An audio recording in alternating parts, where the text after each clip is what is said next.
Aku jadi host. Oh, jadi MC. Atau? Iya. Jadi MC. Ya? Iya. Atau Bang Ya Melena satu katanya, tolong. kata yang punya lapak sih iya. Jadi tata Kayak gitu memang yang punya lapak, giliran susunan, awak hadir langsung dilemparkan. boleh tahu susunan acaranya, Kak? Oh, susunan acaranya ya cuman itu aja Bang, doa buka, terus nanti langsung Abang materinya, nanti selesai materi ada kalau ada yang mau bertanya diskusi, setelah itu dah langsung tutup. Oke.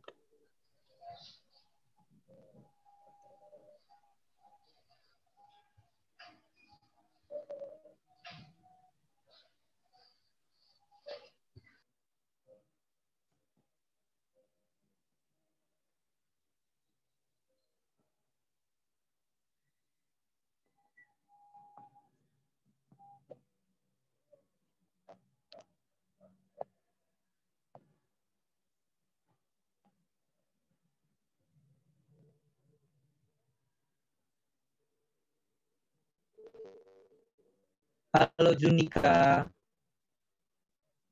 Iya, halo Bang. Oh.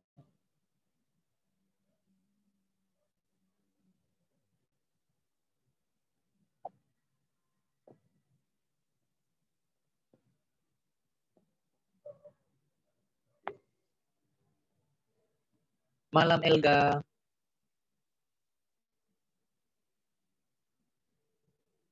Malam Bang. Malam Ardelina. Selamat malam Bang Jandi. Malam Kak Divilia.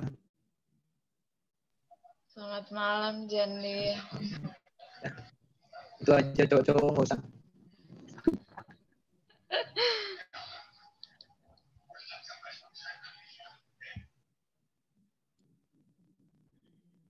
Oke Kak Div, mulai aja Kak Div.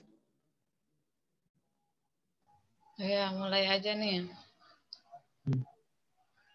Siapa yang berdoa tadi? Fandri ya? Ada ya. Baik, selamat malam untuk kita semua. Selamat malam. Gimana Selamat kabarnya Malam. semuanya? Puji Tuhan baik.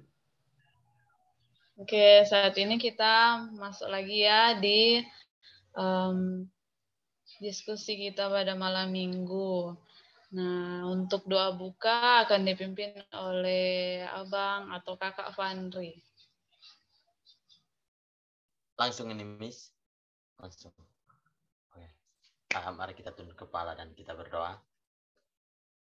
Bapak yang baik, Bapak yang penuh kasih, terima kasih atas kesempatan, dan terima kasih untuk berkat yang Tuhan berikan terhadap masing-masing kami ya Tuhan, sudah menjaga dan melindungi kami sepanjang hari Sabat dalam setiap aktivitas kami, memuji dan membesarkan nama-Mu ya Tuhan, hingga pada malam hari ini, di malam minggu bekerja kami ya Tuhan, kiranya Tuhan mempertemukan masing-masing kami melalui media Zoom. Kiranya Tuhan kami mengundang kuasa Roh Kudus Tuhan untuk hadir bersama-sama dengan kami. Karena pada saat ini kami akan mendengarkan firman-Mu yang akan disampaikan oleh Saudara Michael. Kiranya apa yang kami pelajari boleh kami mengerti dan boleh kami bagikan kepada orang lain juga ya Tuhan. Kiranya Tuhan ampuni atas setiap kesalahan dan perbuatan kami ya Tuhan. Hanya di dalam nama Yesus kami sudah berdoa dan mengucap syukur kepada Bapa di surga. Amin.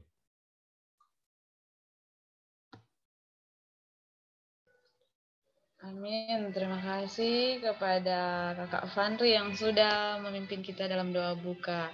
Pada saat ini kita akan masuk kepada materi kita pada malam ini yang membahas tentang perhiasan. Jadi nanti kita akan diberikan materi tentang perhiasan. Jadi mari kita pasang telinga kita baik-baik supaya kalau nanti ada yang ingin kita pertanyakan, kita boleh pertanyakan, diskusikan sama-sama. Nah, yang pembicara kita pada malam ini adalah Bang Maiko Haryono.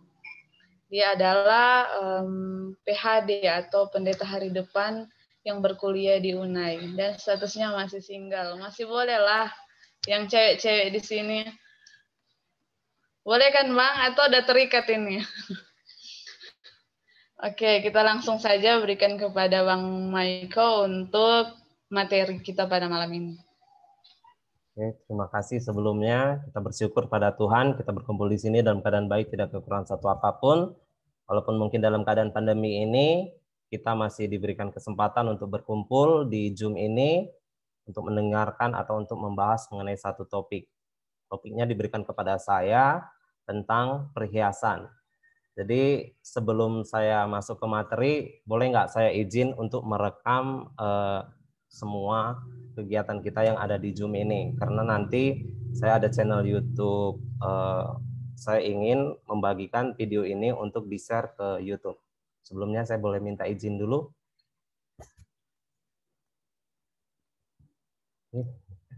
Semuanya udah oke atau bagaimana? Boleh Bang, boleh Bang. Oke Bang, nggak apa-apa. Oke, jadi saya langsung share screen saja ya.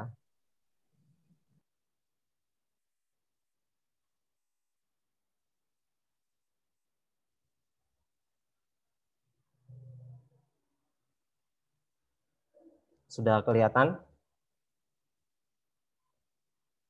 Oke, sesuai dengan yang diberitahukan tadi di grup, judulnya katanya tentang temanya tentang perhiasan.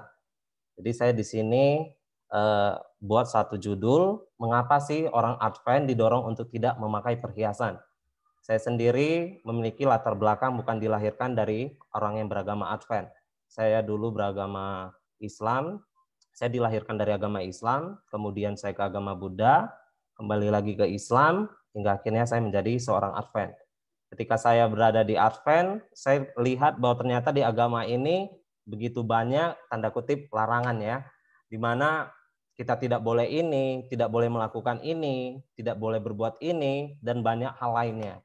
Jadi sebenarnya ketika saya berada di agama sebelumnya itu agama Islam pun atau agama Buddha, mungkin ada juga satu aturan yang dibuat oleh agama itu untuk menjadi standar rohani bagi anggota jemaatnya, bagi anggota misalnya vihara ataupun mungkin masjid. Itu sesuai tentunya berdasarkan kitab suci yang mereka anut. Jadi saat ini kalau misalnya saya di Advent, begitu banyak peraturannya, terlebih pada saat ini kita akan membahas tentang perhiasan. Apakah peraturan ini dibuat berdasarkan prinsip dari Alkitab atau oleh satu pimpinan organisasi? Karena kita tahu bahwa di organisasi Advent ini ada namanya General Conference. Jadi di situ perkumpulan pemimpin dari daerah-daerah menjadi divisi, uni, dan lainnya. Di situ akan disatukan. Apakah peraturan ini dibuat oleh orang-orang tertinggi? Jadi kita akan membahasnya saat ini. Langsung saja dari dua itu tadi, dari judul ini saya ambil dua kata. Mungkin dari Advent dan juga perhiasan. Kenapa sih Advent itu sebenarnya seperti apa? Sehingga melarang orang untuk melarang orang untuk memakai satu perhiasan.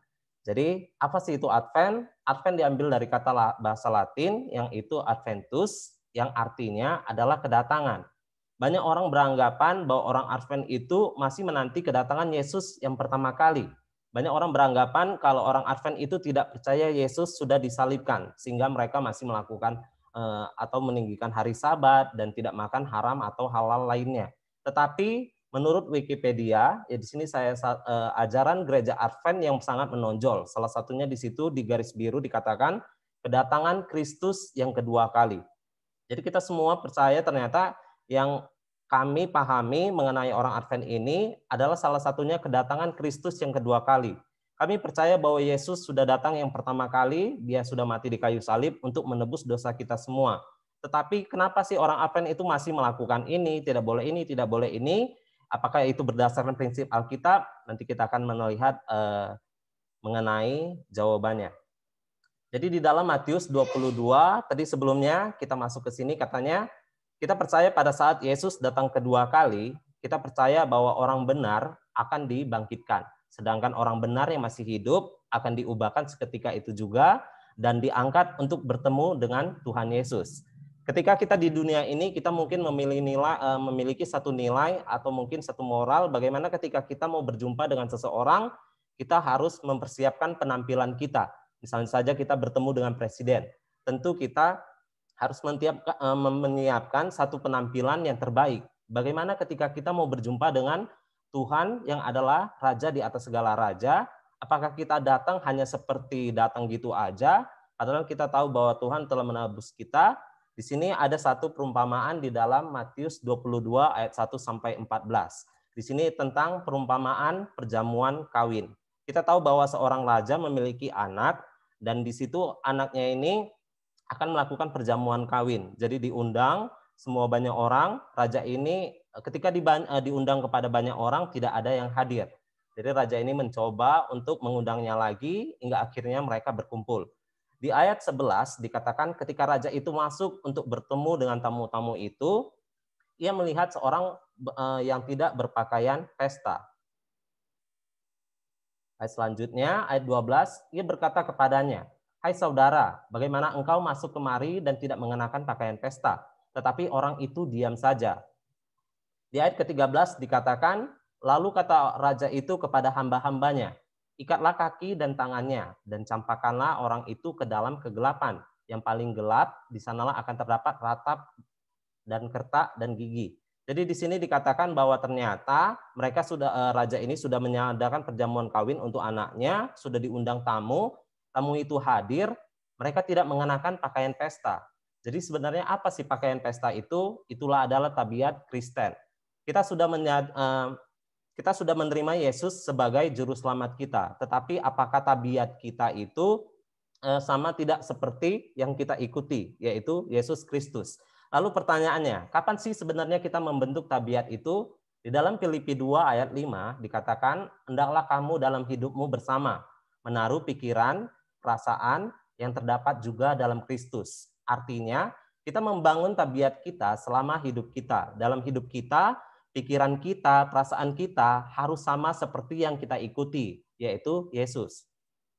Ketika kita memilih untuk menjadi seorang Kristen, tentu kita harus menyerahkan segala sesuatunya kepada tuntunan Roh Kudus. Jadi kalau misalnya agama Kristen bukanlah satu agama yang berdasarkan sikap atau apa, tetapi penyerahan kita kepada Tuhan, kita minta bimbingan Tuhan, apa yang harus kita lakukan. Di dalam buku Amanat kepada Orang Muda, di halaman ke-36 dikatakan, sekiranya para pemuda mau menyelidiki Alkitab dan melakukan apa yang mereka pikir akan Kristus lakukan dalam situasi yang sama. Jadi di sini dikatakan bahwa sekiranya para pemuda, jadi banyak anak muda sekarang yang tidak mau menyelidiki Alkitab. Apa sebenarnya sih yang diinginkan Yesus? Jadi katanya, kalau saya dulu pernah belajar Alkitab diajari oleh 2 orang, di situ dikatakan ada satu rumusan untuk hidup sebenarnya. Dikatakan, kalau kamu misalnya itu tanyakan saja kira-kira kalau saya di posisi ini, kira-kira misalnya Yesus di posisi sekarang pada saat saya, apa yang akan dilakukan oleh Yesus? Misalnya saya mau pergi ke bioskop atau saya mau pergi ke diskotik atau hal lainnya, kira-kira Yesus berkenan tidak? Dan pada saat Yesus berada di posisi kita, apakah Yesus akan melakukan hal yang sama?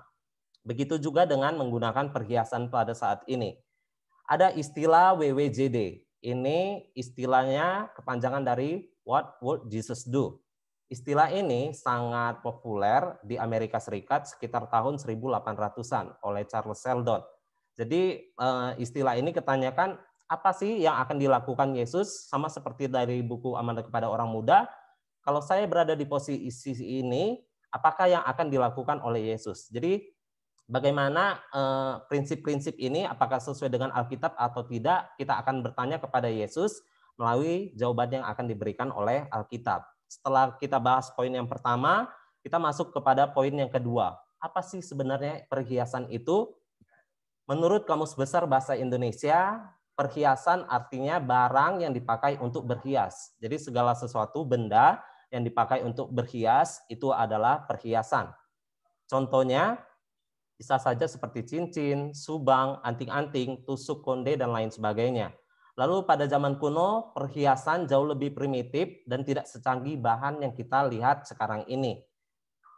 Bahan sederhana tersebut meliputi kulit, tulang, kerikil, cincin, berlian, liontin, kalung, yang semuanya itu sebagian besar diperoleh dari hasil berburu terhadap binatang. Jadi kalau kita lihat dari hal-hal ini mungkin tidak semewah yang seperti kita lihat sekarang pada saat ini. Lalu tujuan kita memakai perhiasan sebenarnya apa sih? Yang pertama adalah untuk kecantikan. Ketika kita melihat gambar ini, tentu akan sangat menarik ketika mungkin akan dipakaikan di dalam untuk di kalung ataupun untuk hal lainnya. Kita merasa bahwa tujuan utama perhiasan adalah untuk keindahan. Ada satu agama yang menekankan bahwa agama ini menyukai akan keindahan. Tetapi apakah keindahan seperti apa yang diinginkan menurut oleh Alkitab? Untuk tujuan pemakaian perhiasan kedua adalah untuk kepemimpinan. Seperti kita lihat gambar ini, ketika kita melihat gambar ini adalah satu mahkota. Kita tahu bahwa ketika raja menggunakan mahkota ini tentu dia adalah seorang raja. Dan kalau dia misalnya menggunakan mahkota di sebelahnya, dia adalah seorang ratu. Alkitab juga mengajarkan hal yang demikian, di mana perhiasan itu menjadi tanda dari kepemimpinan. Di dalam Daniel 6 ayat 18, di mana Raja Darius mencap mulut gua dengan cincin materai. Kita tahu semua kisahnya bahwa Raja Darius mengangkat ada 120 orang wakil-wakil raja. Jadi untuk membawahi wakil-wakil raja ini, maka diangkatlah pejabat tinggi. Salah satunya adalah Daniel. Tetapi teman-temannya ini, di antara semuanya ini, Daniel adalah yang paling menonjol. Jadi mereka timbul rasa iri hati terhadap Daniel. Sehingga dari sebagian wakil-wakil raja ini ataupun dari para pejabat tinggi ini berusaha untuk menjatuhkan Daniel. Mereka melihat bagaimana pemerintahannya tidak ditemui kesalahan, hingga terakhir dilihat cara beribadahnya kepada Tuhan. Hal inilah yang digunakan oleh wakil-wakil raja tadi. Mereka menjumpai Darius untuk membuat satu bagaimana peraturan yang bisa tidak dapat diubah. Jadi ketika mereka mengatakan bahwa ternyata Daniel telah melanggar hukum yang telah dibuat oleh raja, di situ raja menjadi sangat sedih. Jadi raja sedih dan dia berusaha untuk melepaskan Daniel. Tetapi hukum di media Persia itu tidak bisa diubah. Jadi sehingga Daniel pun harus dicampakkan ke dalam mulut gua, sehingga di sini raja hanya berdoa dan dia berkata, Allah yang engkau sembah, dialah yang akan melepaskan engkau. Jadi di sini raja menjamin bahwa ternyata mulut gua ini tidak akan bisa dibuka. Jadi seandainya kalau si Daniel tidak mati oleh singa-singa ini, jangan ada orang lain yang berani masuk untuk membunuh atau melakukan hal apapun kepada Daniel. Jadi cincin materai dari raja ini sebagai lambang kepemimpinan, sebagai bentuk pemerintahan, bagaimana dia cincin ini memiliki satu hal yang mutlak, tidak boleh diganggu-gugat siapapun itu, kecuali atas seizin daripada raja. Tujuan pemakaian perhiasan selanjutnya adalah untuk kekayaan. Kita lihat melalui cincin ini. Ada salah satu cincin termahal, saya coba cari search di internet, namanya cincin Lawrence Grab. Cincin ini seharga 2,6 miliar juta US dollar. Jadi kalau dirupiahkan bisa sampai miliaran, bahkan sampai triliunan. Artinya hanya orang-orang tertentu yang memiliki sejumlah uang tertentu yang bisa memiliki cincin ini. Jadi cincin ini ataupun mutiara yang lainnya sebagai lambang kekayaan. Di dalam 1 Raja-Raja 10 ayat 14 sampai 29, bagaimana juga Raja Daud dikatakan menerima Raja Salomo, bagaimana dia menerima begitu banyak emas dalam waktu 1 tahun. Kalau misal ada salah satu artikel mengatakan kekayaan Salomo diprediksi sebesar 2,2 triliun US dollar. Jadi dikatakan bahwa Salomo adalah orang terkaya kelima sepanjang sejarah umat manusia. Jadi perhiasan emas ataupun lainnya itu menunjukkan kekayaan, simbol kekayaan bagi orang. Lanjut, fungsi terakhir menurut buku yang saya ambil adalah untuk berkah. Itu sebagai jimat atau sebagai untuk keberuntungan. Jadi hal ini di dalam Alkitab terdapat di dalam Kejadian 35 ayat 4, di mana Yakub menegur saudara-saudaranya untuk terlebih dahulu menyerahkan segala berhala-berhala mereka. Jadi di sini cincin emas atau apa digunakan mereka sebagai jimat ataupun tanda keberuntungan. Bahan perhiasan menjadi sangat mahal dan kompleks jika masyarakat semakin maju dan sejahtera. Artinya hukum ekonomi berbunyi, ketika ada permintaan, tentu harus ada produksi. Permintaannya naik, tentu produksinya akan juga menaik. Begitu juga dengan sebaliknya. Jadi ketika masih banyak orang masyarakat yang kaya, yang sejahtera, dia memiliki banyak uang, tentu akan dibuat perhiasan yang lebih rumit, yang lebih kompleks, dan tentunya harganya akan semakin mahal. Misalnya saja, selama di dunia Romawi, batu permata dan koin emas adalah perhiasan yang sangat mewah. Jimat juga dikenal sebagai untuk membawa kepada keberuntungan. Jadi sebenarnya perhiasan itu diklasifikasikan sebagai barang yang memiliki makna khusus, tergantung kepada agama dan sudut pandang dari masyarakat, yang membuat harga barang ini mewah atau terlihat mahal ataupun murah. Untuk selanjutnya kita akan melihat ternyata ada penyimpangan untuk penggunaan perhiasan dalam Alkitab. Kita sudah singgung tadi Kejadian 35 mengenai Yakub. Jadi kita tahu bahwa Yakub dia telah melarikan diri dari Esau. Di situ dia melarikan diri ke Luz hingga akhirnya pada malam itu dia bermimpi, dia tidur bermimpi dan dia di situ berjumpa dengan Tuhan. Makanya di situ dikatakan tempat itu ditaruh satu tingkatan batu dan disebut dengan Betel. Jadi Tuhan berfirman kepada Yakub, bersiaplah pergi ke Betel. Artinya dia pergi untuk kedua kali ke Betel ini. Buatlah di situ mezbah bagi Allah yang telah menampakkan diri kepadamu ketika engkau lari dari Esau kakakmu. Di ayat 2 katakan, tadi Tuhan di ayat pertama mengatakan dia harus membuat satu mezbah untuk menyembah kepada Tuhan. Lalu Yakub kepada seisi rumahnya dan kepada semua orang bersama-sama dengan dia berkata, jauhkanlah dewa-dewa asing yang ada di tengah-tengah kamu. Tahirkanlah dirimu dan tukarlah pakaianmu. Sama seperti kita tadi, ketika kita mau berhadapan dengan Tuhan, tentu kita akan menjauhkan segala sesuatu yang menghalangi hubungan kita kepada Tuhan. Kita tahu bahwa Tuhan mengatakan, jangan ada Allah lain di hadapanku. Jadi sebelum mereka menyembah kepada Tuhan, mereka harus terlebih dahulu menjauhkan Allah-Allah lain di hadapan mereka. Lalu apa yang mereka lakukan? Di ayat 4 di sini dikatakan, mereka menyerahkan kepada Yakub segala dewa asing yang mereka punya, anting-anting yang ada pada telinga mereka. Lalu Yakub menanamnya di bawah pohon besar di dekat Sikem. Jadi sebelum mereka pergi ke Betel, Yakub sudah mengambil semua dewa asing dan anting-antingnya dan di situ dikubur di dekat pohon besar di dekat Sikem. Lalu ia pergi ke Betel bersama keluarganya. Penyimpangan apa sih yang terjadi kedua di dalam Alkitab? Di dalam Keluaran 32, kita tahu tentang anak lembu emas. Di dalam Keluaran 32 ini khususnya 3 dikatakan, lalu seluruh bangsa itu menanggalkan anting-anting emas yang ada pada telinga mereka dan membawanya kepada Harun. Di ayat keempat dikatakan, diterimanya itu dari tangan mereka. Dibentuknya dengan pahat, dibuatnya daripadanya anak lembu tuangan. Kemudian berkatalah mereka, hai Israel, inilah Allahmu yang telah menuntun engkau keluar dari tanah Mesir. Dan di ayat ke-7, Tuhan berfirman kepada Musa, pergilah, turunlah, sebab bangsamu yang kau pimpin keluar dari tanah Mesir telah rusak lakunya. Jadi kita tahu bahwa Musa pergi ke Gunung Sinai untuk naik ke sana, untuk menulis tentang lolo batu ini. Tetapi Musa ini tidak turun. Mereka menginisiatif kepada Harun supaya dibentuk satu Allah dari lembu emas. Jadi mereka mengumpulkan semua emas yang ada pada mereka.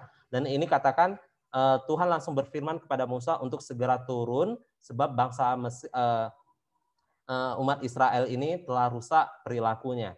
Jadi kebanyakan orang mengatakan kedua kisah ini membuktikan bahwa Alkitab menganggap pemakaian perhiasan sebagai penyembahan berhala. Apakah benar seperti demikian?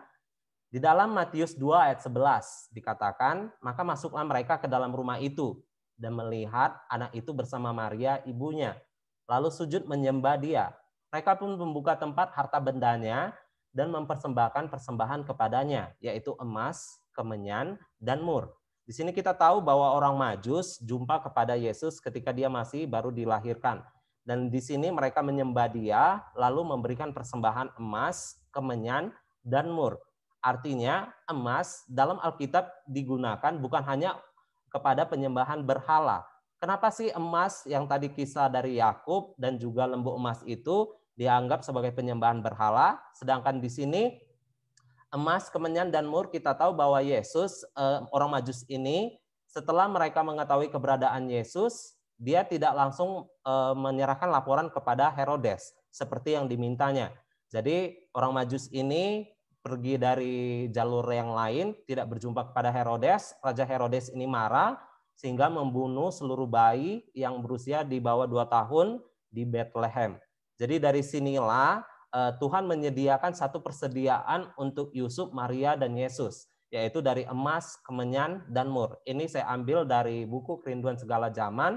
Maka dikatakan oleh pemberian orang Majus yang dari suatu negeri kafir itu, Tuhan mencukupkan kebutuhan untuk perjalanan ke Mesir dan penumpangan di sebuah negeri orang asing. Kita bayangkan Yusuf mungkin dia tidak memiliki keterampilan, dia hanya sebagai tukang kayu. Ketika dia masuk ke negeri asing, belum tentu dia mendapatkan pekerjaan. Mungkin dia terkendala oleh bahasa atau hal lainnya, tetapi melalui pemberian orang Majus ini, Tuhan menggunakan itu untuk mencukupi kebutuhan mereka selama mereka menumpang di negeri asing. Kita tahu bahwa Yesus di sana selama Herodes mati, baru mereka akan kembali ke negeri asal mereka. Lalu pertanyaannya, kenapa sih tadi anting-anting atau penyimpangan terjadi di Yakub itu dan juga bangsa Israel dianggap membuat lembu emas itu sebagai satu penyembahan berhala? Ternyata anting-anting yang dipakai mereka itu dibeli dari sekitar budaya yang ada di sekitar mereka. Demikian juga anting-anting. Kita tahu bahwa ketika bangsa Israel akan keluar dari Mesir, seluruh perempuan meminta kepada orang-orang Mesir untuk mendapati perhiasan. Kita tahu bahwa orang Mesir memberikan begitu banyak perhiasan kepada mereka. Jadi anting-anting ini yang mereka serahkan tadi kepada Harun untuk dibuat menjadi lembu emas. Jadi sebenarnya menurut buku The Victor Handbook A Bible Knowledge halaman 69 dikatakan anting-anting mereka ini yang tadi dibeli dari pagan, dari juga yang dari orang Mesir, ternyata itu berhubung dengan persembahan berhala, karena bangsa-bangsa kafir ini tadi yang orang pagan maupun orang Mesir, mereka mengukir dewa mereka dari sosok aneh ini di anting-anting atau perhiasan lainnya. Hal inilah yang dianggap mereka sebagai penangkal kejahatan dan membawa keberuntungan bagi keluarga itu. Seperti jimat lah. Jadi hal ini yang menjadi berhala-berhala. Jadi ketika mereka mau menyembah kepada Tuhan, Allah katakan, jangan ada Allah lain di hadapanku. Jadi mereka menyerahkan berhala mereka termasuk anting-anting yang ada gambar dewa atau sosok lainnya. Karena mereka menganggap ini sebagai jimat atau sebagai tanda keberuntungan. Jadi Tuhan tidak mau hal ini terjadi kepada mereka.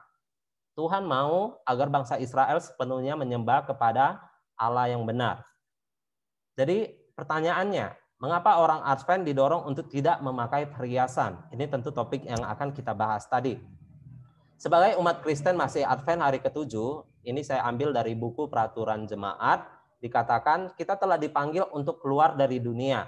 Kita adalah para pembaru.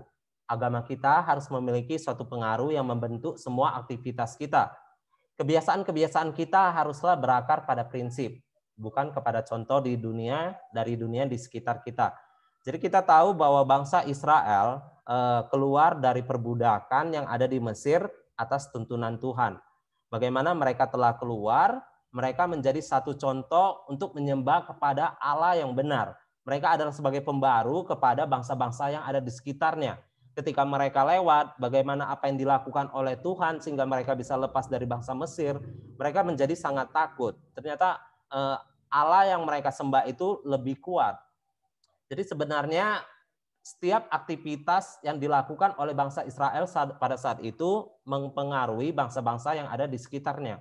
Kita tahu bahwa mengenai Bileam, di situ ketika mereka disuruh Bileam ini untuk mengutus bangsa Israel, di situ dilihat bagaimana kemah-kemah mereka begitu teratur. Jadi hal inilah yang menakutkan bangsa yang di sekitarnya. Bagaimana setiap aktivitas mereka itu sangat berpengaruh, menunjukkan bahwa ternyata mereka itu begitu teratur dan apa yang dilakukan itu adalah suatu hal berakar kepada prinsip, bukan berdasarkan contoh yang ada di dunia. Sama seperti kita sudah menjadi seorang Kristen. Kita tentu percaya bahwa Tuhan telah menebus dosa kita. Kita diangkat dari kutuk, kita dipanggil keluar dari kutuk dosa, dari hamba dosa menjadi kepada hamba Kristus. Jadi kita adalah saat sekarang adalah Israel modern, sudah seharusnya kita menjadi pembaru. apa yang kita lakukan di dalam semua aktivitas kita sudah seharusnya itu mempengaruhi atau memiliki dampak kepada orang yang ada di sekitar kita. Terlebih, apa yang kita lakukan itu harus berdasarkan prinsip, bukan berdasarkan contoh yang di sekitar kita. Kita tahu bangsa Israel ketika mereka keluar, mereka melihat bangsa di sekitarnya dipimpin oleh seorang raja. Bangsa Israel kemudian mengambek atau mungkin meminta kepada Musa untuk mereka supaya dipimpin oleh seorang raja juga. Namun di sini katakan bahwa ternyata Tuhan berkata kepada Musa, bukan Musa yang ditolak sebenarnya, tetapi Tuhan. Mereka tidak merasakan pimpinan Tuhan secara langsung. Mereka ingin dipimpin oleh seorang raja. Jadi mereka melihat bangsa di sekitar mereka. Akibatnya apa? Kita tahu bahwa Tuhan mengizinkan mereka dipimpin oleh raja. Hingga akhirnya kita tahu bahwa di dalam Alkitab, bangsa Israel hingga akhirnya mereka terpecah-pecah. Lalu hal yang samalah yang diinginkan Tuhan, bahwa sebenarnya kebiasaan kita itu harus berdasarkan prinsip, bukan kepada contoh yang ada di sekitar kita. Sejak awalnya, Ellen White menulis bahwa tujuan cara orang Kristen berpakaian adalah untuk melindungi umat Allah dari pengaruh dunia yang merusak, juga untuk meningkatkan kesehatan moral dan fisik.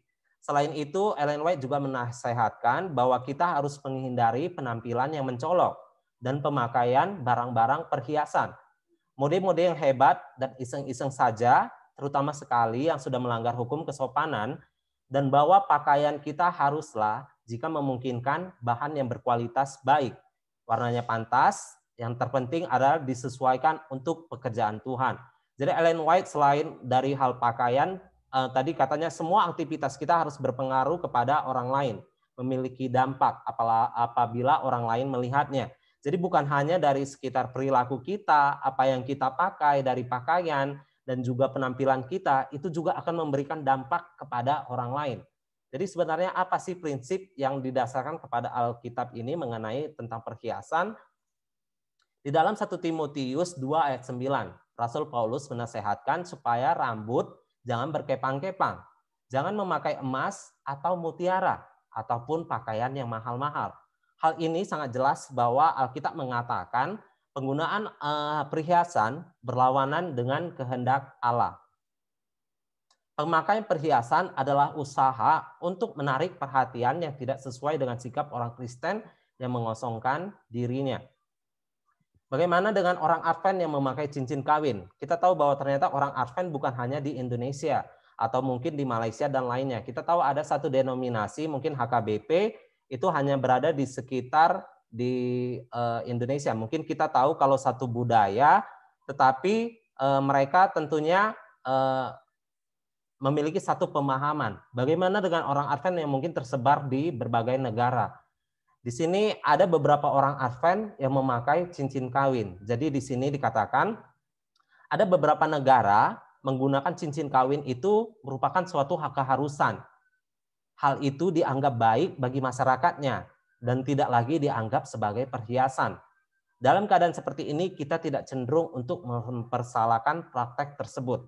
Jadi intinya di dalam pikiran kita, masyarakat ini menganggap bahwa cincin kawin itu merupakan satu keharusan, bukan merupakan satu perhiasan. Jadi kalau mungkin di Indonesia atau di budaya lainnya, kita menggunakan cincin, hal lainnya, itu mungkin sebagai bentuk kita sedang memakai perhiasan. Tetapi bagi mereka hal itu bukan suatu perhiasan. Sama ketika kita misalnya melihat mobil mewah, Ferrari misalnya di Indonesia, tentu kita akan tercengang. Cuman seandainya mereka semua memakai Ferrari, hal itu akan terlihat seperti biasa. Itu bukan lagi suatu kemewahan. Sama di negara-negara tertentu, mungkin perhiasan ini merupakan satu tanda. Jadi bukan mereka itu tidak begitu dipermasalahkan. Karena kita tahu juga, kita tidak bisa menghakimi motif mereka, Tuhan yang lebih mengetahui apa maksud dari mereka menggunakan cincin kawin atau apapun itu. Jadi selanjutnya kita tadi sudah bahas banyak tentang perhiasan, tidak boleh ini. Mungkin tadi saya katakan juga itu sudah dianggap bukan perhiasan lagi, jadi boleh dipakai oleh sembarangan orang. Tentu kita menganggap bahwa jam tangan bukan merupakan satu perhiasan, itu merupakan satu kebutuhan. Sudah banyak orang memakai satu jam tangan. Tapi kita tidak tahu ternyata jam tangan yang mereka pakai itu juga yang satu mewah-mewah. Misalnya sampai harga ratusan juta. bahkan bisa sampai miliaran. Begitu juga dengan mobil. Bisa saja mobilnya ini saya tidak pakai perhiasan, tetapi saya memiliki mobil yang mewah. Saya tidak pakai perhiasan, tetapi saya memakai jam tangan yang mahal ataupun itu. Jadi sebenarnya apa sih prinsip Alkitab ini mengenai perhiasan? Dikatakan bahwa kesederhanaan telah menjadi ciri dasar gereja Advent sejak berdirinya. Kita harus tetap menjadi satu umat yang sederhana. Bertambah kesombongan dalam keagamaan biasanya sejalan dengan merosotnya kuasa rohani. Jadi gereja Advent berdiri atas dasar kesederhanaan. Apakah kesederhanaan merupakan satu prinsip yang ada di dalam Alkitab? Ada satu buku mengatakan bahwa membina pendidikan sejati, kehidupan Yesus memperlihatkan perbedaan yang mencolok terhadap apa yang dipamerkan dan diperagakan orang-orang yang ada di zamannya. Demikian kesederhanaannya dan kuasa pekabaran kita haruslah menjadi satu perbedaan yang nyata pada apa yang dipamerkan oleh dunia di zaman kita. Tuhan tidak menyalahkan kita menggunakan jam tangan bermerek ataupun kita memiliki mobil yang bermerek, tetapi Tuhan mempermasalahkan bagaimana penggunaan uang untuk memuaskan kesombongan atau untuk memuaskan kecintaan akan penonjolan diri yang tidak perlu. Hal itulah yang dipermasalahkan Tuhan, bukan kepada jenis perhiasan atau kepada jam tangan yang mungkin tadi harganya sampai ratusan. Tuhan tidak salah menjadi orang kaya, tetapi kalau kita menggunakan uang itu untuk kepentingan diri kita sendiri, hal itulah yang akan menjadi permasalahan. Kita tahu bahwa Tuhan pernah berkata, lebih sulit orang kaya masuk ke dalam kerajaan surga daripada unta masuk ke dalam lubang jarum. Tentu ini satu perumpamaan. Artinya ketika orang kaya tidak menggunakan uangnya untuk membantu orang yang membutuhkan, hal itu nanti akan dipertanggungjawabkan. Tetapi mungkin kalau misalnya mereka menggunakan untuk kepentingan mereka atau untuk kepentingan hal lainnya, hal itulah yang Tuhan permasalahkan. Di dalam 1 Petrus 3 ayat 3 dan 4, di sini dikatakan bahwa Petrus memperkuat apa yang dikatakan oleh Rasul Paulus di dalam 1 Timotius 2 ayat 9 tadi, bahwa jangan perhiasan kita itu secara lahiriah dengan mengepang-epang rambut, memakai perhiasan emas, atau dengan mengeluarkan pakaian atau dengan mengenakan pakaian yang indah-indah. Tetapi perhiasan kita adalah manusia batinia yang tersembunyi dengan perhiasan yang tidak berasal dari dunia, melainkan berasal dari roh yang lemah lembut, tentram, dan sangat berharga di mata Allah. Jadi sebenarnya Rasul Petrus menguatkan apa yang dikatakan oleh Rasul Paulus, bahwa katanya perhiasan kita bukan secara lahiriah, apa yang dilihat oleh mata, tetapi apa yang misalnya keluar dari perilaku kita, apa yang kita katakan, hal itu adalah tabiat Kristen, itu adalah hal yang terpenting. Mari kita mengingat bahwa bukan perhiasan luar yang mengekspresikan tabiat Kristen yang sebenarnya, tapi manusia batinia yang tersembunyi dengan perhiasan yang tidak binasa, yang berasal dari roh yang lemah lembut, tentram, dan sangat berharga di mata Allah. Mungkin kita sering melihat bahwa ada beberapa orang masih menggunakan kalung salib di leher dia. Tapi itu katanya bukan perhiasan luar yang mengekspresikan tabiat kita. Tetapi apa yang kita katakan, apa yang kita lakukan, semua aktivitas, apa yang kita pakai, itu adalah mengekspresikan tabiat Kristen. Apakah kita memiliki sikap sederhana seperti Yesus di dalam Filipi 2 ayat 5 dan seterusnya, bahwa kita tahu selama hidup kita harus menaruh pikiran dan juga perasaan yang juga terdapat dalam Kristus.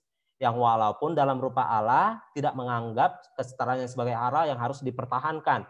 Melainkan Yesus telah mengosongkan diri dan menjadi seorang hamba dan taat sampai akhir. Jadi kesederhanaan yang telah Yesus contohkan kepada kita, mungkin tadi saya di awal katakan bahwa saya berasal dari agama tertentu dari sebelum saya menjadi Advent. Saya dalam satu agama ini bahwa ternyata pemimpinnya, dulu saya tahu bahwa dia ini lahir di satu kerajaan. Hingga akhirnya dia meninggalkan kerajaan ini, hingga dia mencapai penerangan sempurna. Jadi Yesus bisa saja melakukan hal yang sama. Yesus bisa saja lahir menjadi raja, bukan di dalam kandang domba, hidup sederhana. Tetapi Yesus tahu apa yang terbaik bagi manusia. Melalui kesederhanaan, manusia itu akan mengetahui bagaimana tabiat Kristen yang sebenarnya. Jadi hal inilah yang kenapa orang Kristen percaya, khususnya Advent, kenapa mereka tidak memakai perhiasan. Jadi sebelum menutup ini, dan nanti kita akan mungkin diskusi tanya jawab lainnya, ada satu istilah, mungkin kalau kita tahu, tadi di awal saya katakan, ketika saya masuk ke Advent, saya melihat bahwa tidak boleh ini, tidak boleh ini, tidak boleh melakukan ini, tidak boleh berbeli di hari Sabat, dan hal lainnya. Di situ kita beranggap bahwa terlalu banyak larangan atau apapun, tanpa kita sadari bahwa ternyata larangan terbanyak itu adalah pada saat orang menikah. Ketika mereka memutuskan untuk menikah, mereka akan menghadapi begitu banyak larangan. Mereka memiliki satu komitmen, janji kepada Tuhan, tentunya yang diurapi oleh pendeta. Di situ mereka katakan bahwa mereka akan setia kepada pasangan dalam keadaan suka ataupun duka. Jadi mereka mengucapkan janji, mereka tidak boleh mengingat masa lalunya, atau mungkin dia berkencan kepada temannya atau yang lainnya. Hal itu sudah ditinggalkannya. Mereka membentuk satu komitmen di dalam hal pernikahan. Jadi sebenarnya peraturan itu berguna itu untuk menjaga hubungan mereka tetap baik. Bukan peraturan ini dibuat untuk menghancurkan rumah tangga mereka. Sama seperti kita sudah dibaptis di dalam Kristus. Kita sudah mengalami pernikahan secara rohani. Kita tahu perumpamaan tentang gadis-gadis bijaksana dan perumpamaan tentang gadis-gadis bodoh. Di situ dikatakan bahwa mereka menunggu satu mempelai laki-laki. Sama seperti kita telah melakukan pernikahan secara rohani kepada Yesus, kita menganggap bahwa peraturan yang telah diadakan kepada Yesus itu kita buat supaya kita melakukan sebagai bentuk kita mengasihi. Kami percaya bahwa Tuhan telah menebus dosa kita, bahwa segala sesuatu yang kita lakukan itu kita diselamatkan oleh iman, bukan karena perbuatan kita. Tetapi kenapa kita berbuat tidak boleh ini, tidak boleh ini, itu sebagai bentuk kita mengasihi Tuhan. Sama ketika kita memiliki pasangan, apa sih buktinya kamu mengasihi pasangan kamu? Ya tentu kita akan membuat segala sesuatunya, kita membuat pasangan kita itu menjadi seperti bahagia. Jadi katanya satu pernikahan yang merupakan orang yang paling malang di dunia ini apabila orang yang sudah menikah tetapi tidak saling mengasihi. Jadi katanya dunia ini seperti neraka, setiap hari berantem, apa hal lainnya. Sama seperti kita sudah menikah secara rohani kepada Kristus, kita hidup di dalam satu hubungan kepada Kristus. Kalau kita tidak mengasihi Kristus lagi dengan melakukan tindak-tindakan apa yang sebenarnya ingin dilakukan oleh Yesus, seperti WWJD tadi, what would Jesus do? Apa yang akan Yesus lakukan ketika berada di posisi saya? Mungkin kita akan berada sebagai orang Kristen yang paling malang di dunia ini. Jadi Alkitab katakan merupakan satu kecewaan yang besar apabila kita hanya mengharapkan Yesus selama di dunia ini.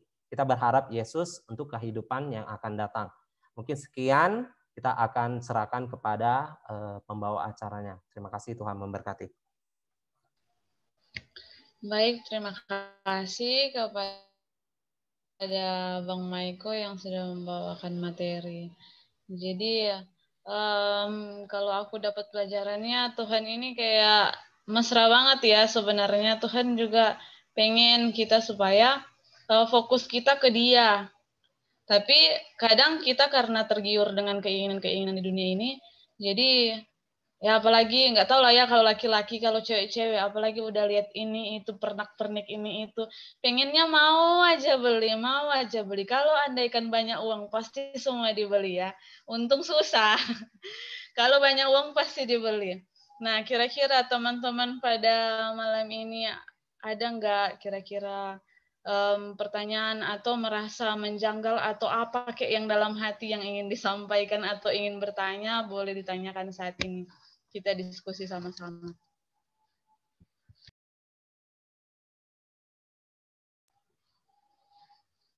Mungkin dari Febri, saya lagi nih. Ada mungkin dari Elga, dari Jandi. Ini kan Bang PHD Maiko tadi menyampaikan, ada singgung tentang masalah cara berpenampilan, misalnya kayak wanita tentang rambut yang berkepang-kepang. Nah, itu kan salah tadi katanya. Jadi kalau lelaki Bang, seperti saya ini, panjang rambut seperti ini, gimana itu Bang Maiko? Pendapat Bang Maiko?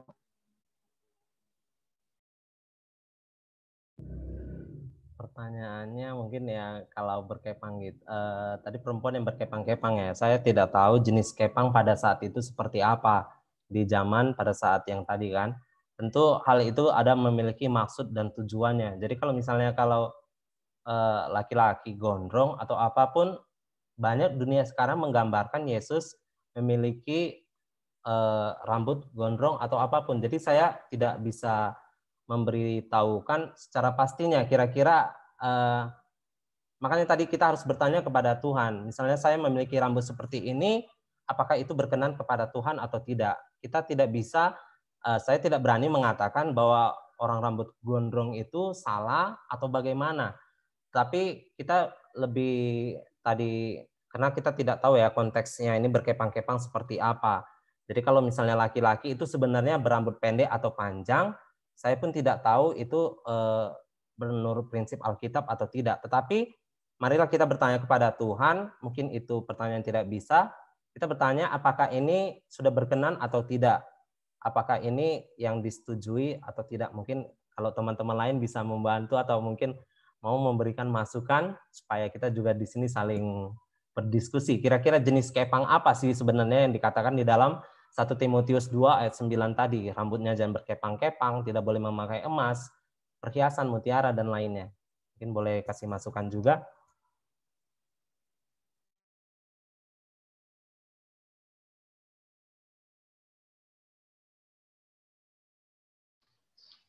Mungkin ada tambahan dari Bang Naldi. Mungkin next dulu deh.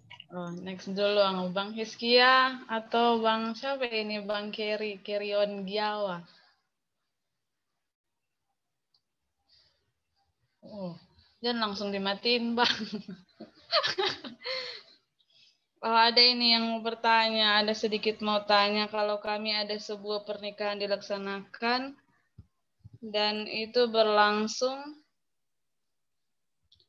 sedang berlangsung, pasti ada diberikan perhiasan, misalnya itu cincin atau kalung dari keluarga. Apakah itu salah dan bisa kan dipakai? Kayaknya tadi sudah disinggung ya, tapi boleh mungkin Bang Maiko menjelaskan lagi. Tadi mungkin disinggung ya, ada kan kalau mungkin ini secara khusus kepada Advent ya, ada beberapa pengikut Advent di beberapa dunia, tadi saya singgung kan, bahwa ternyata mereka menggunakan cincin kawin ini, itu merupakan satu keharusan bagi orang yang ada di sekitarnya. Jadi kalau kita menganggap kebiasaan atau budaya memakai cincin itu merupakan satu keharusan dan bukan sebuah perhiasan, mungkin bisa digunakan. Atau mungkin kalau ada mungkin dari agama lainnya, kalau misalnya di Muslim, kita tahu bahwa ternyata emas itu haram bagi laki-laki, tapi tidak untuk kaum wanita. Jadi makanya mungkin bisa disiasati dengan yang menggunakan hal lain. Jadi kalau misalnya saya di sini dikatakan, ini kan kada cincin atau kalung dari keluarga, itu kan merupakan mungkin satu budaya atau apapun. Selama itu misalnya tidak melanggar prinsip dari Alkitab, itu merupakan satu bukan perhiasan, tetapi merupakan satu misalnya seperti simbol. Kalau mungkin ya bagi masyarakat sekitar mungkin ya bisa digunakan. Mungkin itu sih. Kalau mungkin yang lain boleh kasih masukannya juga.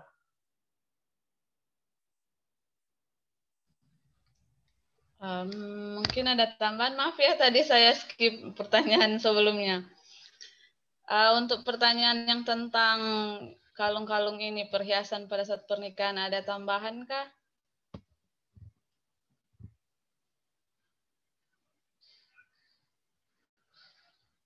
Tidak ada yang mau bicara?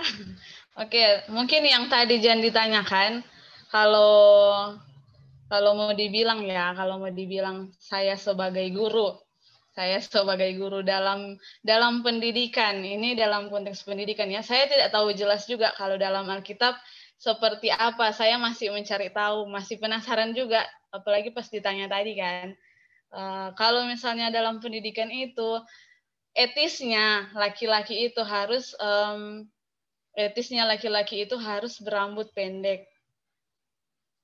Itu yang saya tahu kalau dalam pendidikan ya. Jadi kalau mau dibilang seseorang laki-laki yang berambut panjang tidak dikatakan pantas. Itu dalam pendidikan ya, dalam dunia pendidikan. Nggak tahu ya kalau misalnya dalam Alkitab seperti apa jelasnya dijelaskan di sana. Tapi yang saya yakin, saya percaya adalah Tuhan itu mau sesuatu yang sopan dan teratur. Kita juga punya kan, kita tahu itu. Tuhan punya prinsip sopan dan teratur. Jadi apapun itu yang kita tampilkan, jadi kita harus tampilkan yang terbaik, yang sopan gitu kepada Tuhan. Jadi kalau misalnya mau ditanya berambut panjang, berambut gondrong laki-laki itu bagus atau enggak, pantas atau enggak, bolehlah saudara jadi jawab sendiri dalam hati. Karena kalau melalui pendidikan saja itu tidak dikatakan layak untuk seorang laki-laki. Terima kasih. Mungkin Ini ada saudara tambahan dari Elga teman-teman. memberikan jawabannya. Katanya dalam 1 Korintus 11 ayat 14 dikatakan, bukankah Allah sendiri menyatakan kepadamu bahwa kehinaan bagi laki-laki jika ia berambut panjang. Ada juga mungkin kita tahu kisah tentang Simpson. Kita tahu bahwa dia tidak boleh mencukur rambutnya. Jadi kalau misalnya dia mencukur rambutnya, itu dia kekuatannya akan hilang.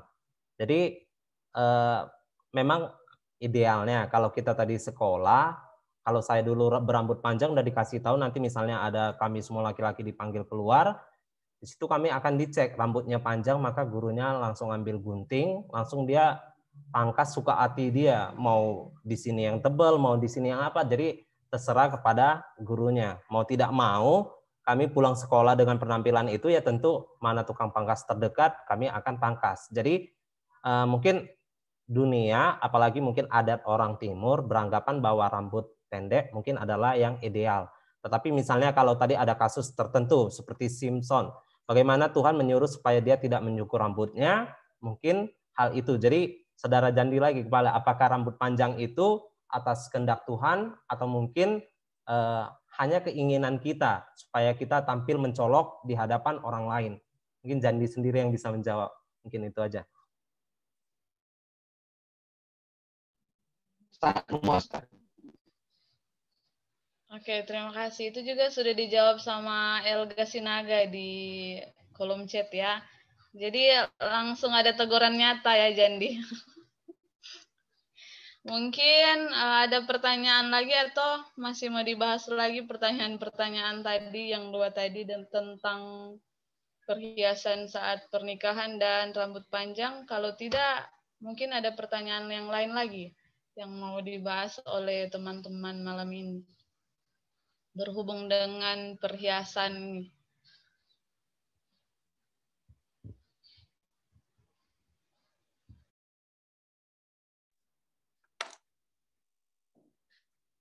Oke, bisa saya bertanya sedikit? Bisa Bang. Kalau kita tengok orang-orang banyak yang memakai perhiasan, apakah bisa kita baca sifat mereka dengan perhiasan mereka yang mereka pakai itu? Itu aja sih. Mungkin kalau misalnya dia mencolok atau apa, ya kita secara tidak langsung pun bisa mengatakan itu kan. Kalau misalnya di masyarakat kita, budaya kita, kalau misalnya di situ ada pesta atau mungkin hari-hari raya tertentu, maka orang akan banyak yang menggunakan perhiasan. Tujuannya apa ya kita tentu tahu. Di situ ketika berkumpul mereka saling memperlihatkan apa yang mereka pakai, misalnya kalung, kalau bisa kurang berat ataupun mungkin itu ya kita tidak tahu motif mereka, tetapi kenapa hanya pada momen-momen tertentu mereka mengenakan hal itu. Jadi kita tahu secara tidak langsung mungkin kita tahu motif mereka apa. Jadi kalau misalnya dari apa tadi katanya kan Tuhan ingin supaya kita tampil sederhana, tidak mencolok. Jadi kalau bisa kita pun misalnya dari kita tadi kita sudah bisa melihat mungkin karakter dia walaupun kita tidak mungkin bagaimana kita mengetahui motif dia, tetapi kita bisa lihat kalau misalnya itu keterlaluan juga kayak berlebihan, mungkin itu bisa dikatakan orang saat ini lebay atau halnya mungkin ya. Atau mungkin kalau kurang puas boleh ditambahkan dengan yang lain. Oke, terima kasih jawabannya ya Bang. Tuhan Yesus memberkati. Terima kasih Bang.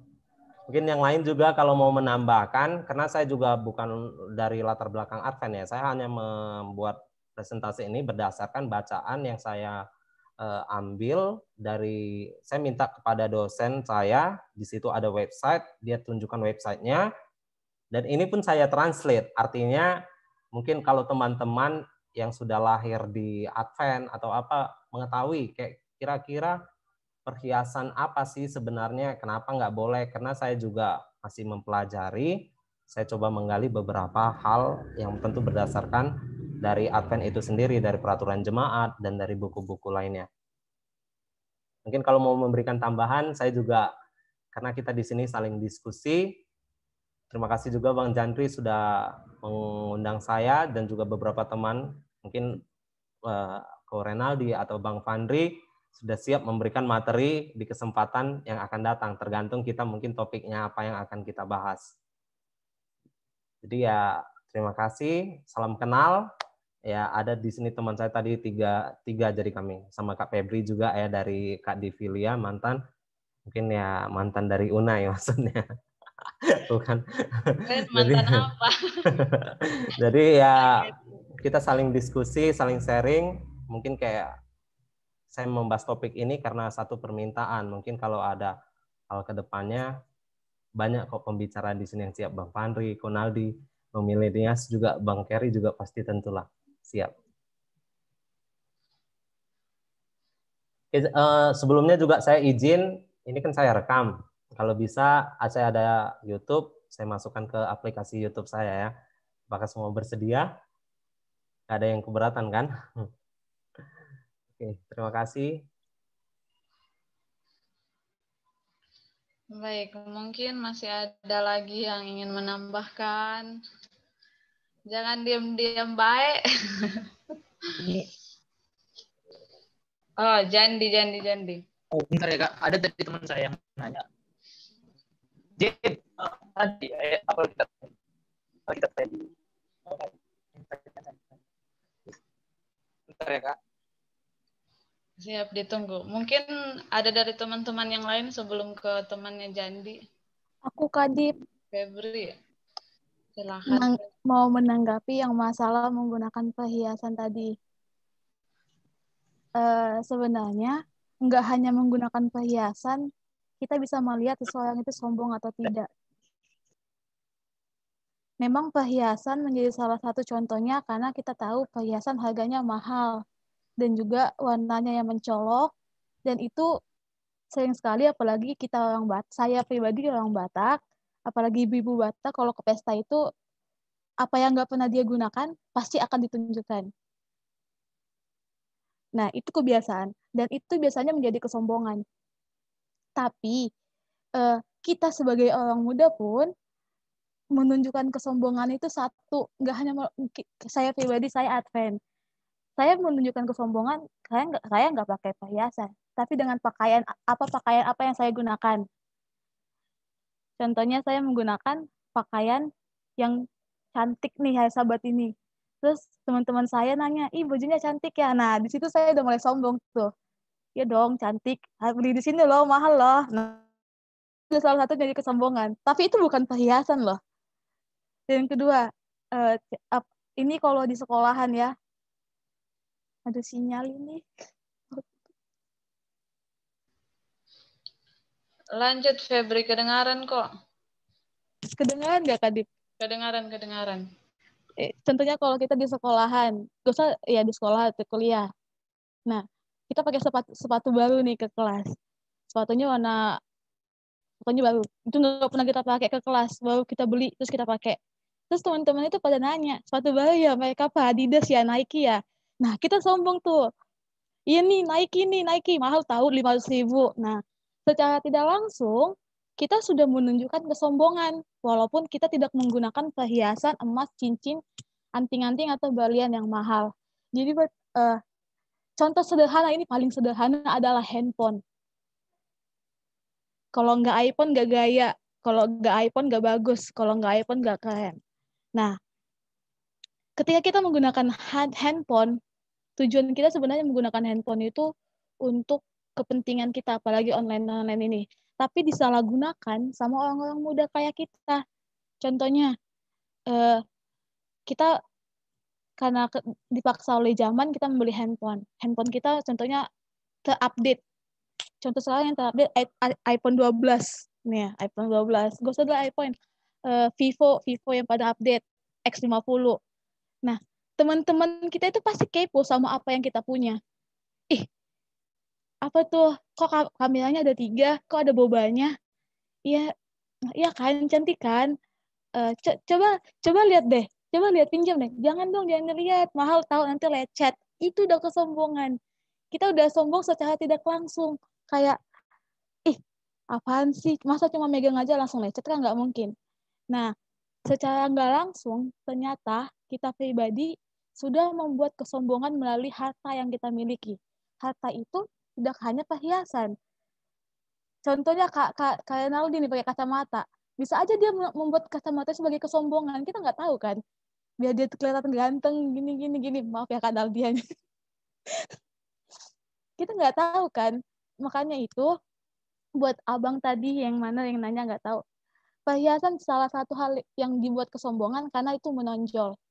Tapi kita orang muda mungkin kita bersangka, saya nggak punya perhiasan, nggak mungkin lah saya sombong.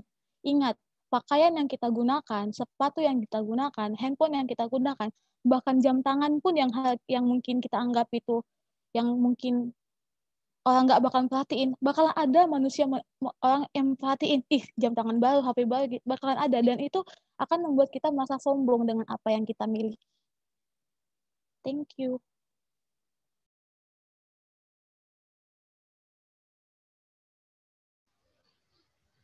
Baik, terima kasih buat Febri yang sudah menambahkan ya lebih detail ke contoh kehidupan kita sehari-hari. Apa masih ada lagi pertanyaan, tanggapan-tanggapan dari teman-teman yang belum bersuara dulu nih.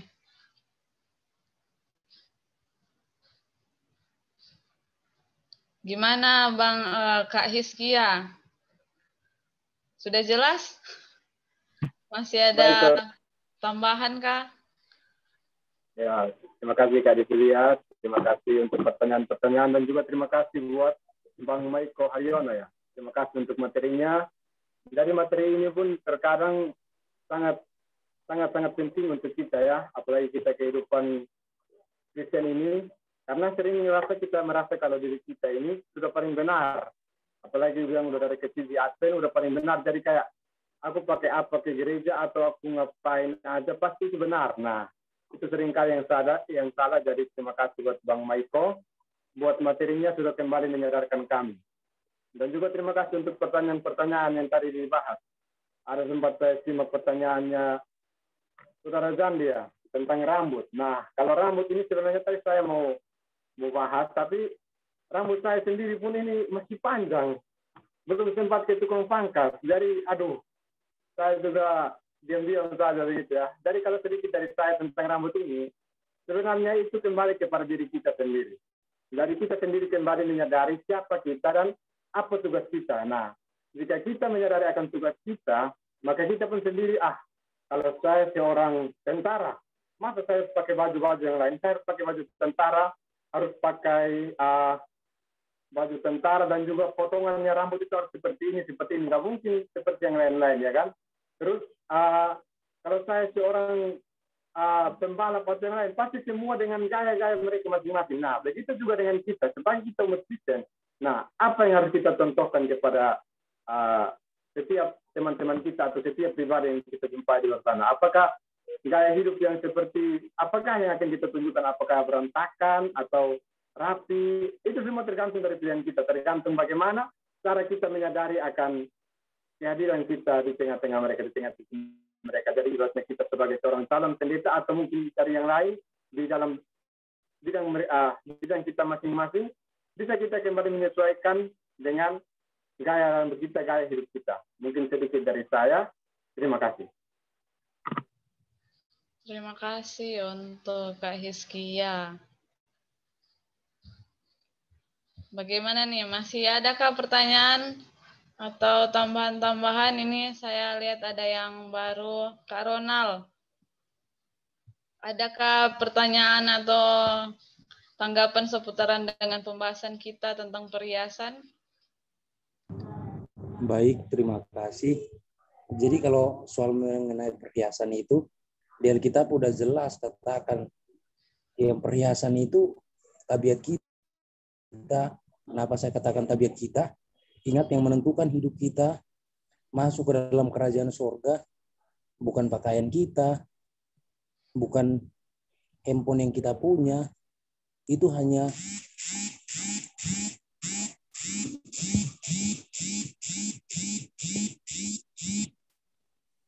ya Buruk.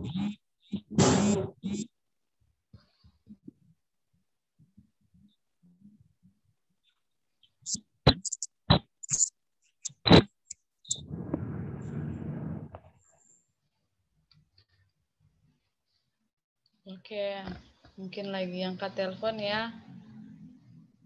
Gimana nih ya, masih ada yang mau bertanya kah atau mau kita?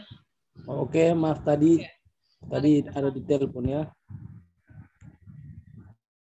Oke, jadi saya ulangi lagi. Jadi kalau dalam Alkitab kita tahu bahwa yang Tuhan inginkan bagaimana kita menghiaskan tabiat kita secara batiniah, dalam arti kita harus buat tabiat kita, hidup kita lebih dekat kepada Tuhan.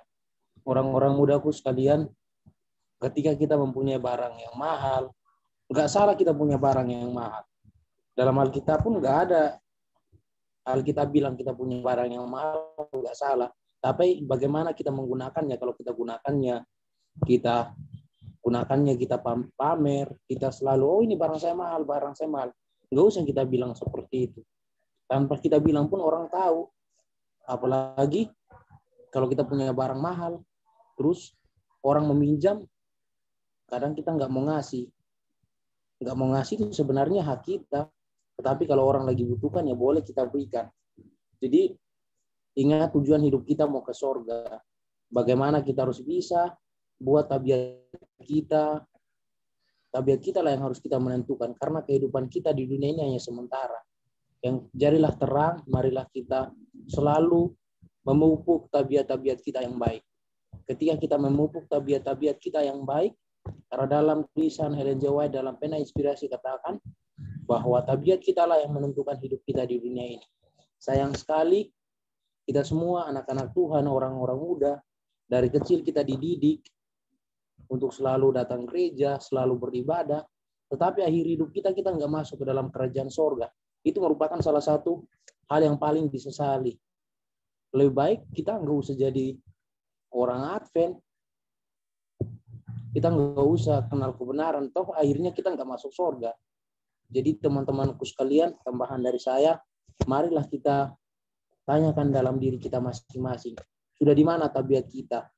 Apakah tabiat kita, sifat kita, perkataan kita seringkali buat orang senang atau buat menyakiti hati orang? Mari kita tanyakan dalam diri kita, supaya kita boleh menjadi orang-orang muda yang selalu mengatakan yang benar itu benar, yang salah itu salah. Itu aja tambahan dari saya. Kiranya Tuhan boleh memberkati kita semua. Baik, terima kasih. Sekarang kita akan mendengarkan tanggapan dari PH Denaldi. Sudah siap nih memberikan tanggapan. Saya ingin menambahkan sedikit. Ini pertanyaan dari Milenias dan juga siapa tadi? Junika, iya Kak Junika. Tapi mungkin orangnya udah nggak di sini, tapi nggak apa-apa lah. Jadi sebenarnya pembahasan ini sudah pernah kami bahas waktu externship yang lalu di Sukabumi. Saya berdiskusi dengan pendeta mengenai perhiasan dan juga penampilan seorang pendeta. Bukan hanya seorang pendeta sebenarnya, lebih khususnya ke Gereja Masehi Advent Hari ke-7. Nah, kita semua di sini mungkin ya, sebagian besar adalah pengikut Gereja Masehi Advent Hari ke-7. Jadi jawaban yang terbaik yang bisa disimpulkan, pendeta itu katakan bahwa jangan lakukan salah satu dari hal ini.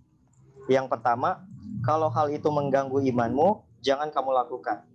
Yang kedua, kalau hal itu menjadi batu sandungan bagi orang lain, jangan kamu lakukan. Nah, ini konteksnya bukan hanya berbicara mengenai perhiasan yang akan dilakukan di dalam satu pernikahan, ataupun rambut ya tadi dari milenials, rambut pria apakah boleh panjang atau pendek. Nah, mungkin supaya contohnya lebih jelas lagi, saya mau tanya ke milenials langsung. Menurut milenials, apakah dengan memiliki rambut yang panjang itu mengganggu iman daripada milenials? Tidak. Enggak. Oke, yang pertama enggak. Yang kedua, apakah dengan memiliki rambut yang panjang itu bisa menjadi batu sandungan bagi orang lain ketika mereka lihat kehidupan milenials? Bisa saja. Bisa saja. Nah, kalau salah satu dari hal itu nggak boleh dilakukan, apalagi kalau misalnya dua-duanya. Nah, kalau kita berbicara tentang perhiasan, itu mungkin kita sudah sering mendengar, dan itu memang sensitif di kalangan Advent. Sebab kalau kita berbicara perhiasan di DKI, itu pasti kita menjadi bahan omongan. Nah, itu sebabnya yang bisa saya kasih jawaban terbaik adalah berikan kesederhanaan sesederhana mungkin, seperti yang tadi Bang Maiko sampaikan. Mungkin itu aja sedikit. Terima kasih. Tuhan berkati. Oke, terima kasih Bang Naldi yang sudah menambahkan pembahasan kita pada malam ini. Jadi bagaimana ini? Sudah cukupkah kita akhiri saja pertemuan pada malam ini? Atau masih ada yang rindu? Masih pengen ketemu terus malam ini? Ini ya, aku mau tanya nih tentang pertanyaan temanku tadi. Boleh, tanyakanlah. Nih, kan yang aku dengar tadi dari temanku juga dengar yang kata Bang Maiko, untuk lelaki kalau bagi umat muslim itu tidak boleh kan Bang Maiko.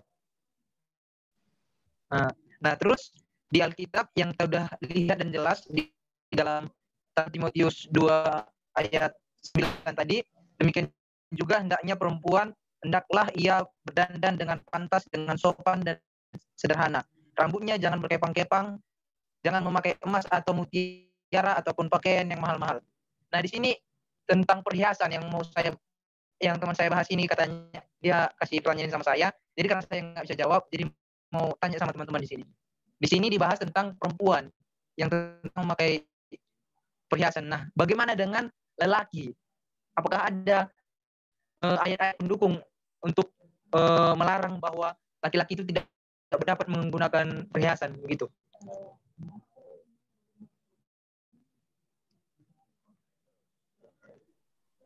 Terima kasih pertanyaannya kepada saudara milenials. Kalau misalnya ayat mendukung, cenderungnya perempuan yang tadi biasa sering yang memakai perhiasan, cenderungnya ya. Makanya di situ tadi di dalam 1 Timotius 2 ayat 9 dikatakan yang berkepang-kepang kepada lebih ditekankan kepada perempuan. Mungkin kalau saya cari informasinya tidak ada mengatakan tentang laki-laki, tetapi kita tahu konteksnya tadi itu prinsipnya adalah satu kesederhanaan. Mungkin kalau tadi kita singgung dulu dari yang agama di luar, kalau tadi Muslim, kenapa laki-laki itu dianggap haram? Karena bagi mereka katanya ada penyakit Alzheimer. Tadi saya baca katanya Alzheimer ini berpengaruh terpenurunnya fisik ataupun mental sehingga seperti anak kecil.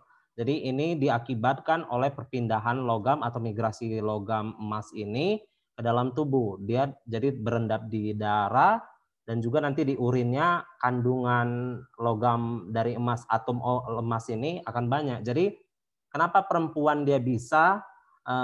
Karena setiap bulan kan perempuan menstruasi, kalau laki-laki kan tidak. Jadi makanya hal inilah yang tadi satu penelitian dikatakan bahwa penggunaan emas laki-laki menurut agama Islam itu dilarang. Mungkin ya untuk kita jadi tahu juga ini secara medis kan. Jadi kalau misalnya tadi saya cari itu memang kebanyakan biasa perhiasan digunakan oleh wanita. Jarang karena laki-laki menggunakan perhiasan. Kalau mungkin ayat pendukung saya kurang tahu, cuman nanti coba saya cari. Mungkin teman-teman kalau ada yang bisa menemukan boleh juga dibagi di sini supaya kita juga saling mengetahui, kita saling sharing atau apapun. Baik, saya ingin tambahkan mengenai Kenapa sering wanita yang gunakan perhiasan dibandingkan laki-laki ya? Jadi teman-temanku sekalian, kalau kita pelajari mengenai sejarah Alkitab, kenapa wanita lebih cenderung memakai perhiasan dibandingkan laki-laki? Karena tanda pada zaman dahulu, bangsa Israel pada saat itu dan bangsa Mesir, jadi jika seorang yang memakai perhiasan, contohnya perempuan, itu adalah seorang budak. Kenapa? Dari tanda memakai perhiasan, di situ mengetahui bahwa seorang budaklah yang memakai itu. Kalian boleh pelajari sejarah, ada di Google. Kalian boleh searching, kalian boleh cari. Kenapa perempuan yang cenderung memakai perhiasan,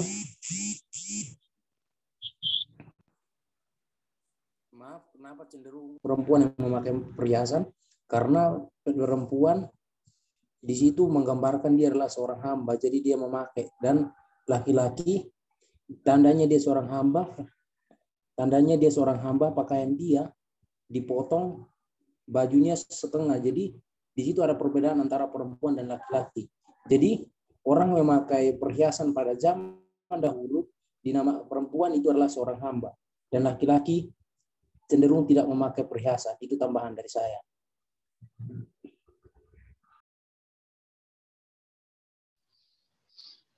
Oke, terima kasih buat tambahannya, Kak Ronald. Bagaimana teman-teman? Masih ada pertanyaan lagi? Boleh nggak kan? Satu. Siap. Kalau masih semangat semuanya di sini silahkan. Kita sambung sampai jam 12 nggak apa-apa. Ini mau nanya tentang masalah kepang-kepang ini nih. Tadi aku cari di Google, terus ini dapat satu skripsi anak Unai tentang model kepang yang dimaksud pada zaman dahulu itu, yang kayak Bang Maiko tanya, sempat tanya kan Bang Maiko ya, kalau nggak salah ya. Kurang lebih seperti ini. Aduh, background-nya mengganggu. Tunggu ya teman-teman. Mau tunjukin.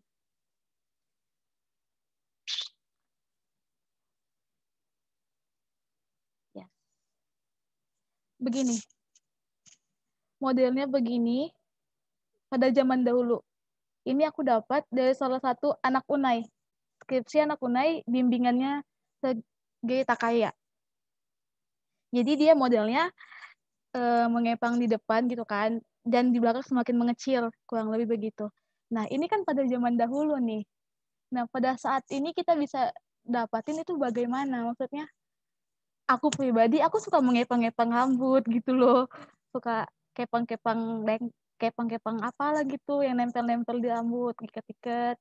Nah, apakah itu termasuk salah satu yang dimaksud di dalam 1 Timotius 2 ayat 9 ini, atau bagaimana Bang Maiko?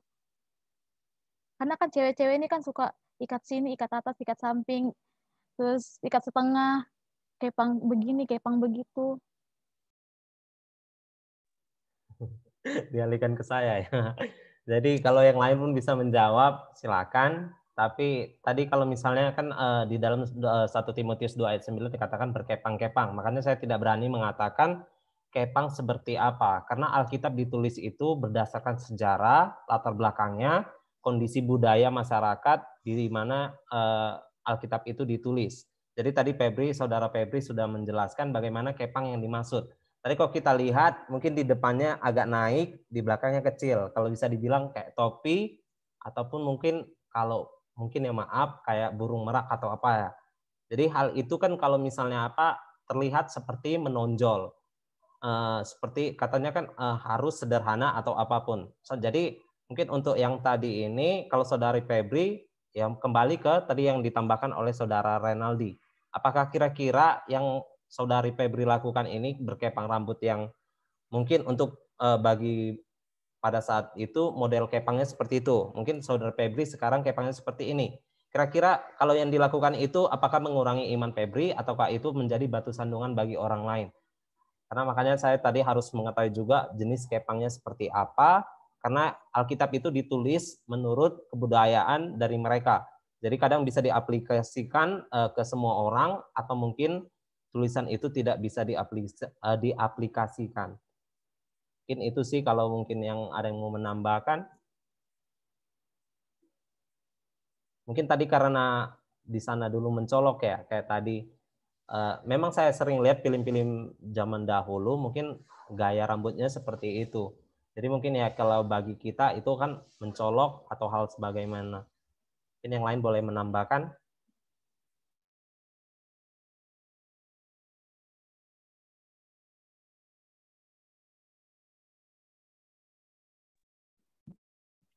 Jadi kalau masalah kepang rambut ini,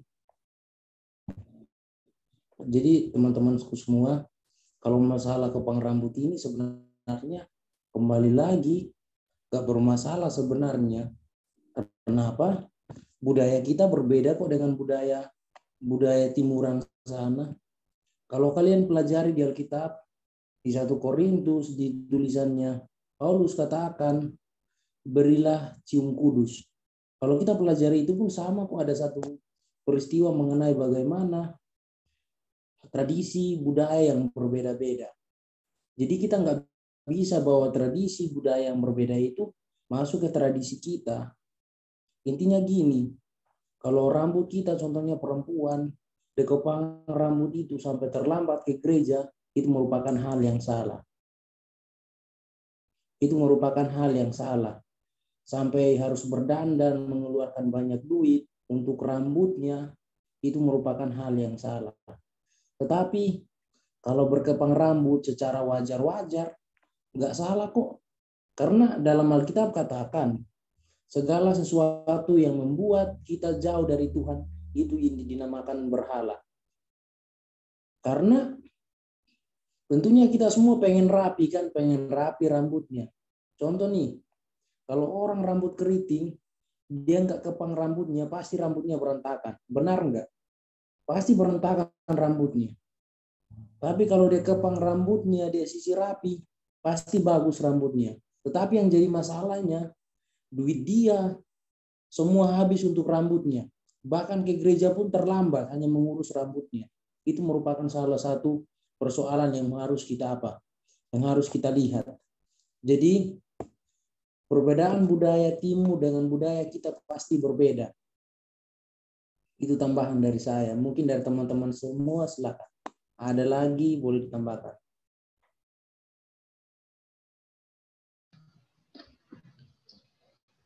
Baik, terima kasih untuk tambahannya, Pak Pendeta Ronald. Udah mantap itu. Segala sesuatu yang kalau misalnya kita berlebihan, kalau kita lakukan itu, udah kembali ke diri kita masing-masing ya. Misalnya apalagi cewek-cewek ya. Berarti kita lebih ke diri kita, bukan untuk gimana kita mau datang ke Tuhannya. Mungkin ada tambahan lagi atau sudah cukup kah?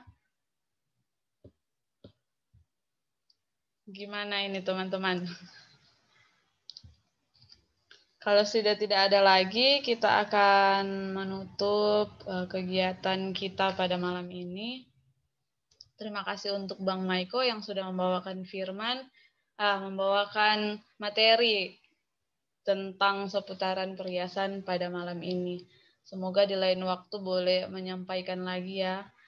Dan terima kasih juga buat teman-teman yang sudah bergabung. Ada Mei, Febri, Pangeran Tobing, Redika, Elga juga, Adelia, Ardelina, Hiskia, Pak Pendeta Ronald, dan akun Jo. Terima kasih sudah bergabung pada malam ini. Baik, kita akan menutup untuk... terima kasih buat Bang Jandi juga yang sudah hadir pada malam ini. Baik, kita akan menutup kegiatan kita pada malam ini. Dan sebelum kita berdoa, ada usulan doa tadi. Orang tua dari saudara kita PHD Rasman Bancin yang dalam keadaan kurang sehat katanya. Makanya dia tadi baru kabarin saya, dia left dari grup, izinnya itu mohon didoakan lah. Oke, kita akan sama-sama mendoakan, dan yang memimpin kita untuk doa pada malam ini sekaligus menutup acara kita, diskusi kita, dipimpin oleh PHD Naldi.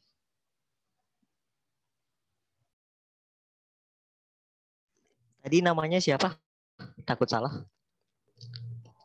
Rasman Bancin. Oke.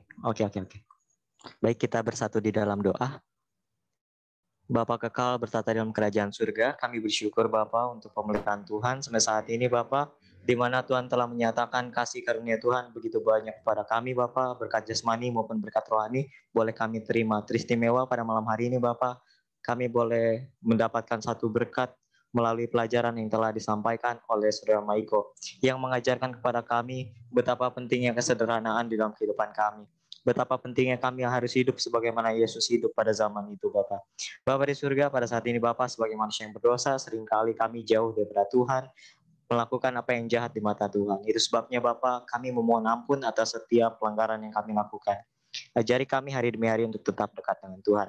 Kami berdoa Bapak untuk orang tua daripada saudara kami, Saudara Rasman, yang kurang sehat. Tuhan yang jauh lebih mengetahui akan kondisinya saat ini, itu sebabnya Bapak, kami memohon kiranya Tuhan memberikan kepadanya pemulihan Bapak.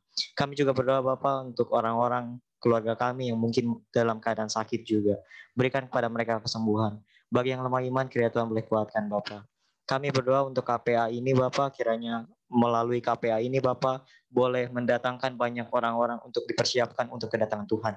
Kami berdoa untuk pembicara kami Bapak, Saudara Michael Herino, yang telah meluangkan waktunya untuk menyampaikan materi. Berkati dia di dalam pendidikan, berkati dia dalam setiap pergumulan, berkati dia di dalam setiap kebutuhan hidupnya Bapak. Bapak di surga, kami akan melanjutkan aktivitas kami dan kami akan beristirahat pada malam hari ini. Bangunkan kami pada besok hari dengan semangat yang baru, jiwa yang baru, iman yang baru Bapak, agar kami boleh senantiasa tekun di dalam Tuhan. Inilah doa dan pengharapan kami Bapak. Di dalam nama Yesus kami berdoa. Amin. Amin. Terima kasih PHD Naldi. Oke, pada saat ini sebelum kita keluar semuanya, mari kita aktifkan kamera kita semua untuk sesi foto pada malam ini. Baik. Febri, jangan setengah-setengah mukanya, biar cantiknya kelihatan dong. Mana tahu ada yang melirik. Cantik Nggak ada kali, itu. Men. Diam Yandi. Oke, mari kita senyum yang manis. Senyum pangeran. Nah, langsung dimatiin. Senyum Kobo. Oke, sudah siap semuanya. Boleh kita senyum yang manis. 1, 2, 3. Terima kasih. Nanti saya kirim ya di grup. Terima kasih semuanya. Saya kembalikan ke pemilik lapak. Terima kasih, Tuhan memberkati kita semua ya.